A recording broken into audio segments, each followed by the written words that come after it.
Most people walk through a crowded room on autopilot, but there is a specific type of mind that never gets to power down. You can stand completely still, yet your brain is processing a hurricane of environmental data. You catch the micro-expression someone flashes for half a second. You hear the subtle shift in a friend's tone that contradicts their words. You see the hidden pattern buried deep inside the ambient noise of a normal Tuesday. Society often misinterprets this depth of perception.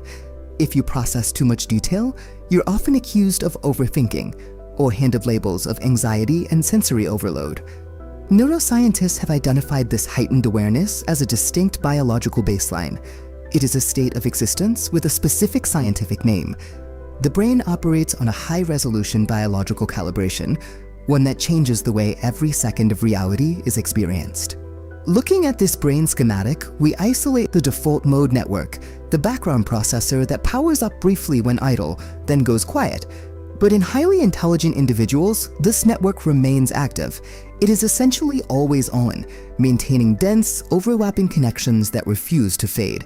This explains your internal reality. You might be standing in a mundane checkout line, staring blankly ahead, but your brain is simultaneously analyzing a conversation 2 aisles over, mapping the store layout, and connecting 3 entirely unrelated concepts you read about this morning.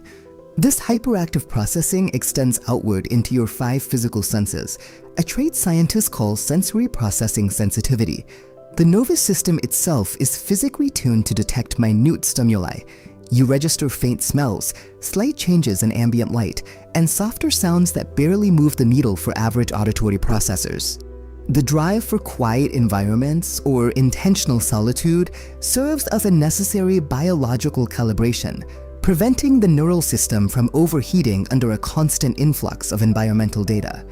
This raw hardware capability translates to superior pattern recognition, extrapolating complete structures from incomplete datasets.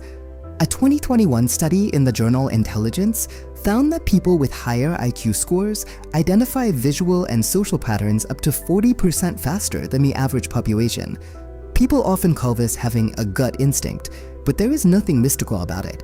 By the time someone else notices a problem, you have already traced the variables back to their origin. You had the data all along. You simply processed it faster than anyone else realized. The most extreme application of this speed happens in social interactions.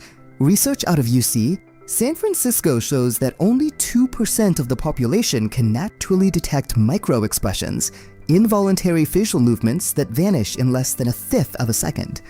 The highly aware mind combines this visual acuity with emotional pattern memory. It logs how their eyes shifted, the specific cadence of their voice, and matches those specific variables against their past behavior in similar emotional states.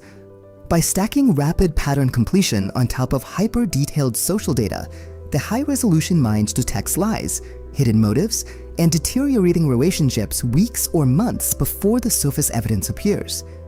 When the mind becomes accustomed to tracking micro-details, it inevitably begins to aggregate those data points into larger structures. The same mechanism that spots a flicker in a single conversation eventually recognizes repetitive cycles in groups, institutional behaviors, and the slow-moving patterns of society at scale. You find yourself locked in the strategist's dilemma.